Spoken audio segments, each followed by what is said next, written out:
মানবাধিকার পরিস্থিতি নিয়ে একের পর এক আন্তর্জাতিক চাপে পড়ছে অধ্যাপক ইউনূসের অন্তর্বর্তী সরকার। যুক্তরাষ্ট্র থেকে যুক্তরাজ্য, জেনেভা সবখানে বাংলাদেশের মানবাধিকার পরিস্থিতি নিয়ে আলোচনা হচ্ছে বেশ জোরের সাথে। 5 ব্রিটিশ এমপি সহ 7 জন দেশের নাম করা দৈনিক দ্য টাইমসে অন্তর্বর্তী সরকার আমলে বাংলাদেশের মানবাধিকার পরিস্থিতি নিয়ে গভীর উদ্বেগ জানিয়ে কড়া সমালোচনা করে চিঠি লিখেছেন 4 অক্টোবর। ব্রিটেনের পররাষ্ট্র দপ্তর সেই সঙ্গে জাতিসংঘ ও আন্তর্জাতিক সম্প্রদায়কে দায়মুক্তির অবসান ঘটাতে আন্তর্জাতিক আইন মেনে চলতে বাংলাদেশের অন্তর্বর্তী সরকারকে চাপ দেওয়ার অনুরোধ করেছেন এই আইন প্রণেতারা। একই দিনে পেন্টাগনের সাবেক কর্মকর্তা মাইকেল রুবিনের কলাম ছাপা হয়েছে পোস্টে। ওই কলামে মাইকেল রুবিন বাংলাদেশে মানবাধিকার পরিস্থিতির অবনতির জন্য ইউনূস সরকারের সমালোচনাই শুধু করেননি, ট্রাম্প প্রশাসনকে বাংলাদেশ প্রসঙ্গে বাইডেনের নীতি থেকে সরে আসার পরামর্শ দিয়েছেন। পশ্চিমা পক্ষ থেকে এই দুটি আলোচনা এমন সময় উঠে এসেছে যখন জেনেভায় জাতিসংঘের শীর্ষ কর্মকর্তাদের বৈঠকে একাধিক মানবাধিকার সংস্থা অধ্যাপক ইউনূস সরকারের বিরুদ্ধে লিখিত অভিযোগ করেছে। এর মধ্যে অন্তর্বর্তী সরকারের জাতীয় নিরাপত্তা উপদেষ্টা খলিলুর রহমান যুক্তরাষ্ট্রের পররাষ্ট্র দপ্তরের 3 কর্মকর্তার সাথে 2টি ফলো-আপ বৈঠক করেছেন। সেই বৈঠকগুলোতেও বাংলাদেশের মানবাধিকার ইস্যুটি নিয়ে আলোচনা হয়েছে। সব মিলিয়ে অন্তর্বর্তী সরকার রাজনৈতিক বিরোধী মতকে জেলে ভরা ও নির্যাতন এবং উগ্রপন্থীদের উত্থান নিয়ে আন্তর্জাতিক নানা পক্ষ থেকে শক্তভাবে বিরোধিতার মুখে পড়ছে।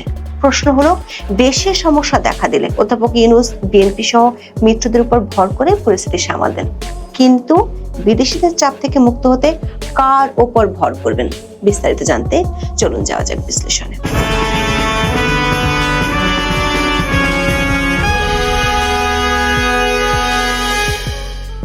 অধ্যাপক ইউনূস দায়িত্ব নেওয়ার পর থেকে গত প্রায় 15 মাসে সবচেয়ে সমালোচিত বিষয়ের একটি হলো মব সন্ত্রাস, সরকারি ভাষায় যেটি প্রেসার গ্রুপ। সেটির কারণে দেশের আইন শৃঙ্খলা পরিস্থিতিতে অতীতের যে কোনো সময় থেকে সবচেয়ে ভয়াবহ অবস্থায় আছে। মানবাধিকার সংগঠন মানবাধিকার সংস্কৃতি ফাউন্ডেশন বা MSF এর মাসিক রিপোর্টগুলো দেখলে এই চিত্র সহজে বোঝা যায়। অগস্ট মাসের প্রতিবেদনে দেখা গেছে জুলাই থেকে আগস্টে মব সন্ত্রাস বেশি হয়েছিল, আবার সেপ্টেম্বরের রিপোর্ট বলছে অগস্টের তুলনায় সেপ্টেম্বরে বেড়েছে। এর সাথে আছে বিরোধী রাজনৈতিক মতের লোকজনকে জেলে ভরা ও গণহারে মামলা দেয়া।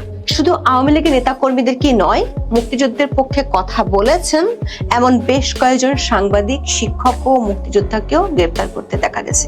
এতদিন মানবাধিকার এমন পরিস্থিতি নিয়ে দেশীয় অঙ্গনে সমালোচনা হতো, এবার দেখা যাচ্ছে আন্তর্জাতিক অঙ্গনেও এ নিয়ে কড়া সমালোচনা শুরু হয়েছে।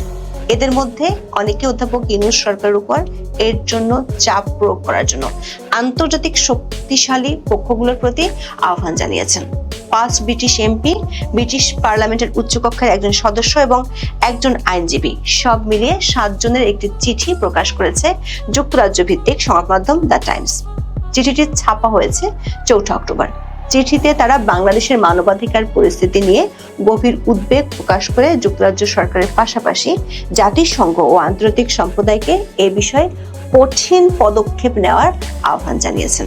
চিঠিতে যে 5 জন এমপির নাম আছে তারা হলেন বব ব্ল্যাকম্যান, জাজ আথাওয়াল, নীল কোয়েল, গুরিন্দর সিং ও লিওক এখাস্ট।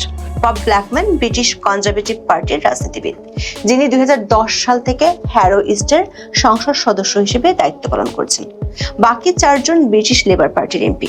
চিঠিতে নাম থাকা বাকি 2 জনের একজন স্টিফেন পালস, আন্তর্জাতিক অপরাধ, প্রত্যর্পণ ও মানবাধিকার নিয়ে কাজের ক্ষেত্রে ফৌজদারি আইনজীবী হিসেবে তিনি বেশ পরিচিত। আরেকজন ব্যারনেস স্মিথ অব লানফায়েস, তিনি যুক্তরাজ্যের পার্লামেন্টের উচ্চকক্ষ হাউস অব লর্ডসের সদস্য। তিনি ওয়েলসের স্বাধীনতাকামী রাজনৈতিক দল প্লাইড কামরির রাজনীতিক।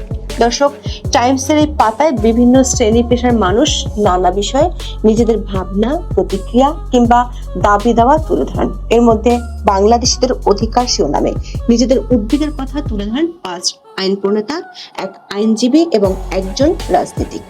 চিঠিতে বাংলাদেশে অন্তর্বর্তী সরকার আমলে অবনতি ঘটতে থাকা মানবাধিকার পরিস্থিতি নিয়ে তারা গভীর উদ্বেগ প্রকাশ করেছেন। ব্রিটিশ এমপিদের কথা থেকে বোঝা যাচ্ছে তারা বেশ প্রমাণাদি সংগ্রহ করেছেন।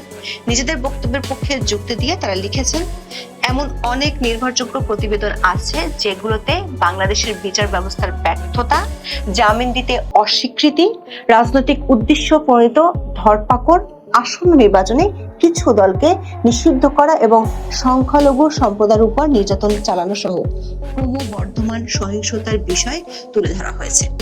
চিঠির যে অংশটি বাংলাদেশের অন্তর্বর্তী সরকারের জন্য উদ্বেগজনক সেটি হলো চিঠিতে বাংলাদেশের অন্তর্বর্তী সরকারকে চাপ দেওয়ার জন্য আন্তর্জাতিক শক্তিগুলোকে অনুরোধ করা হয়েছে।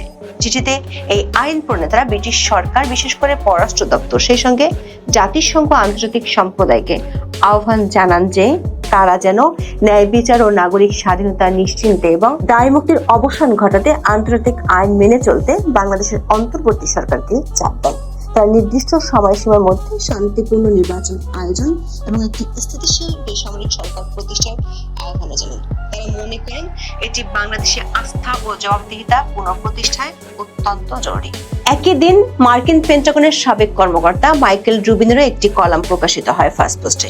সেখানে অবশ্য এর চেয়ে কড়া ভাষায় তিনি লিখেছেন। দর্শক, মাইকেল রুবিন হলেন আমেরিকান এন্টারপ্রাইজ ইনস্টিটিউটের একজন সিনিয়র ফেলো এবং মিডল ইস্ট ফোরামের পলিসি অ্যানালাইসিসের পরিচালক।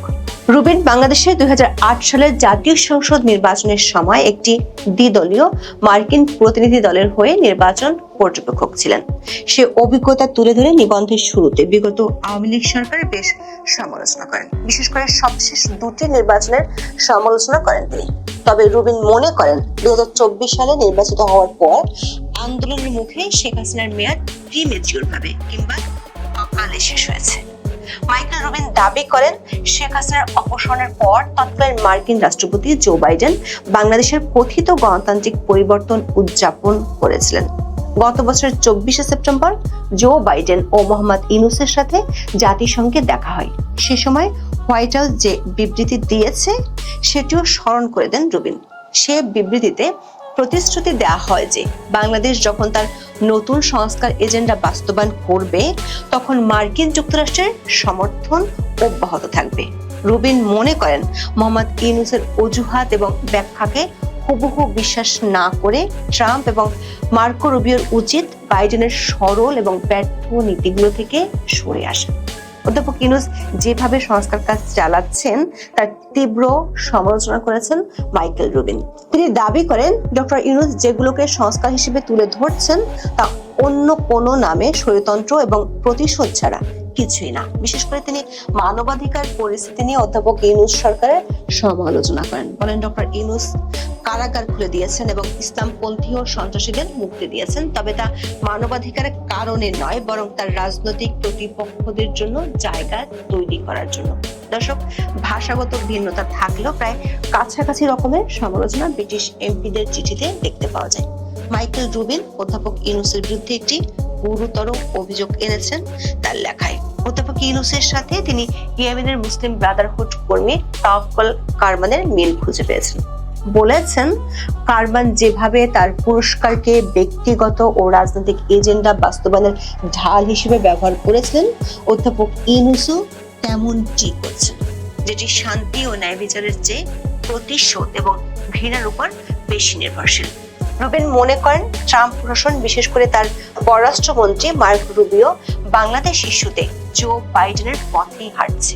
এই প্রসঙ্গে ট্রাম্পের সাম্প্রতিক পাকিস্তান নীতির কথাও তিনি তুলে ধরেছেন। বলেছেন ডোনাল্ড ট্রাম্পের দ্বিতীয় মেয়াদে পাকিস্তানের দিকে ঝুঁকে পড়া এবং ভারত থেকে সরে আসা কেবল পাকিস্তান এবং ইউনূসকে উৎসাহিত করেছে।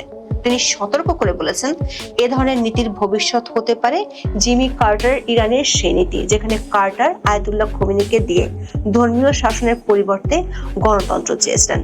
মাইকেল রুবিন অধ্যাপক ইউনূস প্রশাসনের কর্মকাণ্ডের সমালোচনা করে সাংবাদিক ও রাজনীতিবিদদের গ্রেপ্তারের জন্য তার উপর নিষেধাজ্ঞা দেওয়ার সুপারিশও করেছেন। দর্শক, আন্তর্জাতিক সমালোচনা এখানেই শেষ নয়। জেনেভায় জাতিসংঘ মানবাধিকার পরিষদের 60তম অধিবেশনে বেশ কয়েকটি সংগঠন বাংলাদেশের অন্তর্বর্তী সরকারের সময় মানবাধিকার পরিস্থিতির ভয়াবহ চিত্র তুলে ধরেছে। তারা বেশ কিছু রিপোর্টও জমা দিয়েছে। রাজনৈতিক দলের কার্যক্রম নিষিদ্ধের বিষয়টিও সেখানে আলোচনা হয়েছে। জেনেভায় জাতিসংঘের দপ্তরের বাইরে ইউনূস বিরোধী বিক্ষোভ হয়েছে। জাতিসংঘে জমা পড়া ওইসব রিপোর্ট আবার আন্তর্জাতিক বহু সংস্থার দপ্তরেও গেছে। সূত্রগুলো বলছে নিউ ইয়র্কে বসে নিজের ঘরানার মানবাধিকার কর্মীদের নিয়ে বৈঠক করেছিলেন অধ্যাপক ইউনূস। কিন্তু অধ্যাপক ইউনূসের সরকারের বিরুদ্ধে ওঠা অভিযোগগুলো খণ্ডানোর মতো বাস্তবসম্মত তথ্য সরকারের হাতে তেমন একটা নেই। ফলে আন্তর্জাতিক এসব সমালোচনার জবাব অন্তর্বর্তী সরকারকে দিতে হচ্ছে। ৩রা অক্টোবর জাতীয় নিরাপত্তা উপদেষ্টা ডক্টর খলিলুর রহমান ওয়াশিংটন ডিসিতে যুক্তরাষ্ট্রের সিনিয়র কর্মকর্তাদের সঙ্গে বৈঠক করেছেন।